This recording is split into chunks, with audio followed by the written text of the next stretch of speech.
Welcome back to the Saturday Five. As always, thank you very much for your emails about tonight's topics. Even this one. Andrew says Darren's monologues are the most wonderful mixture of high camp and populist conservatism. Iconic. I mean, Andrew, you're making me sound like a sort of right-wing Mr. Humphreys. Gerald says one of the reasons the arrests are so low is because the police are letting a lot of illegal behaviour slide rather than intervening. Absolutely. You're right. I think a lot of people, I agree, especially in London, don't fear any consequences. Right. Now, though, it's time for our next debate. Which one of you is going next? This is all me. This is all me. Well, this week, 300 illegal migrants were dropped off at a hotel in Altrincham, Manchester. Now, the community has been in absolute uproar over this. And here's why. It's 2 minutes walk to a primary school, and it's a 10-minute walk to an all-girls school. But why don't we take a quick look at what the police had to say to that local community?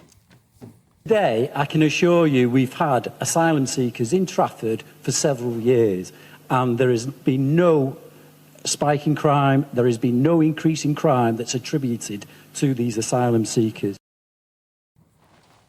Well, I appreciate that the police officer is just doing his job. You know, I'm sure that was a pretty hard, graph to put out there that day. But the reality is when we compare that to how the police dealt with the Muslim community during the riots, it's pretty stark. Not only that, but it does feel like those local residents were being gaslit, because we all know that when 300, all men by the way, show up in a location, particularly in the legal migrant community, I'm not saying they're all criminals, but crime does go up. It's a fact. We've seen it with our own eyes. And the local community are outraged. They had no consultation, not a single notice. Not a single notice. That police officer only showed up after those migrants had appeared. But let's have a little look at the star of the show. A lot of the posts on social media have been racist. I think when you're saying that refugee and asylum-seeking men should be vetted to make sure that they're not paedophiles, I think that's racist. Unbelievable. Sorry, she's a moron. And I think she represents the disgusting white liberal loser left that are destroying our country. To say that it's racist to vet for paedophilia when 300 men show up with a 2-minute walk to a primary school and a 10-minute walk to an all-girls school. So I'm asking tonight, are the woke, white, liberal left of our country, the losers, ruining, destroying Britain? Yep. Kai, should we start with you? I won't take too kindly to that characterisation. I mean, I think you know that that's not what she was trying to say. Right? I don't think that is. No. When you have a camera shoved in front of your face, as many of us know, I think, you say some stupid things. All right. Well, hang on, Kai. Would you argue that not everyone crossing the channel is dangerous? No, I wouldn't say that all of them are dangerous. Right. But of course, some will be. Some will be. But the Home Office does vet the people crossing the channel. No, they don't. You can't. Hang on. You cannot vet undocumented migrants. You can't vet them. How? And I think you know that she didn't mean to say that. What she wanted to say was the implication that all of these people are criminals. Go back to that. And I think that is right. Explain how the Home Office vets people, because there was a man that came here having killed someone in Europe and arrived here, and we had ignored the fact that there'll always be cases like that, Darren. You know that. And the reason we're in this situation is because there are 119,000 asylum seekers in a backlog left by the ridiculous Tory government who stopped processing of asylum seekers. Do you remember the case of Tom at the nightclub bouncer who was wanting to be a Royal Marine, and he was stabbed to death by a migrant that had come here illegally, who had been killed someone in Europe, arrived here, and he's now banged up at His Majesty's pleasure. And I don't think that's right. Yeah. You know I don't think that's right. But there's a reason why we're here, and I don't see what the alternative is. Where are you going to just very briefly, Kai, there's a very simple way to disprove what you're saying here, and it's the fact that we know that when migrants come to the country, they throw their passports or any documentation they have in the water and plead need asylum. We don't know where they're coming from. We don't know their criminal backgrounds. And we are the first country that will possibly ever give them some form of criminal record that can be carried across the West. But that being by the by, let's say in Kai's ideal world, they have got their ID and we can check them. And apparently it's racist to check them to see if they're a paedophile. When you want to do a job in the UK, be it a care worker, a doctor, a nurse, work in a GP factory, work in a school, you have to be vetted. Is that racist? No, I'm not the one saying it is racist. I'm saying the implication, the assumption that all of these people are racist.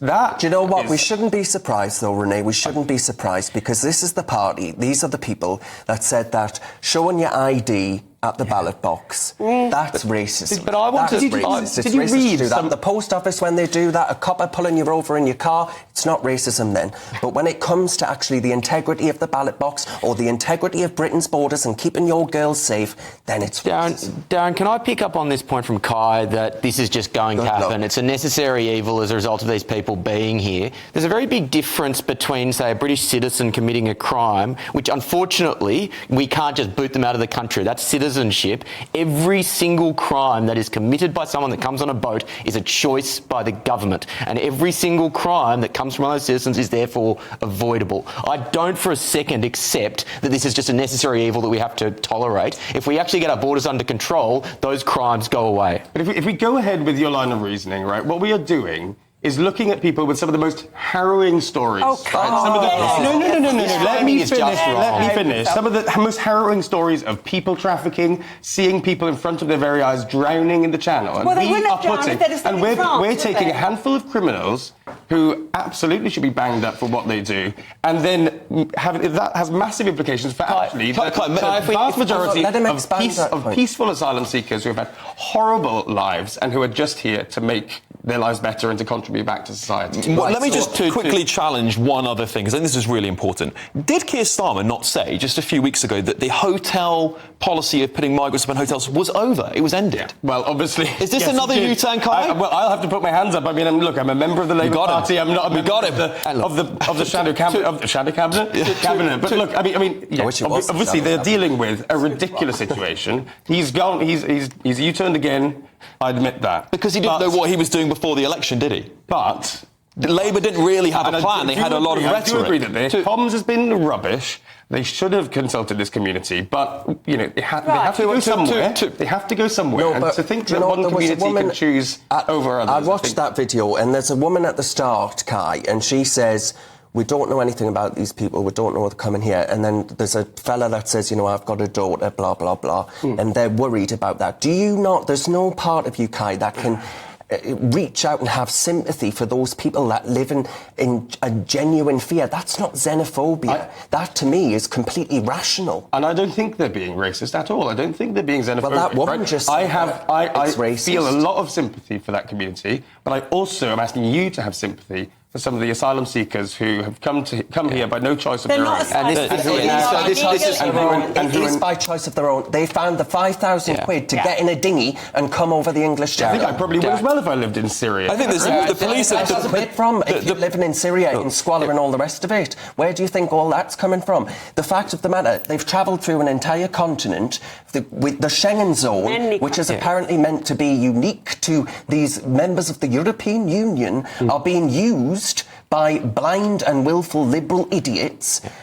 at the behest of migrant gangs. And I'll add, once you pass through a safe country, you instantly, and then go to, say, the United Kingdom, you become an economic migrant. We know, as a matter of fact, this isn't an opinion, and most of the people that are arriving by boats are economic migrants. There's one other thing that I need to tidy up in this morass, and that is the amount of people that are drowning on boats, and that is a direct consequence of not having a strong deterrent in place. The failure of the United Kingdom to protect their borders and the deaths at sea are fundamentally a result of people having an incentive to come. Well, the fact that these men are all being put into hotels shows there is an incentive still there. Right? They're being fed while our pensioners are punished. They are put up in cosy hotels. Well, don't worry, they'll be whizzing around London for free now.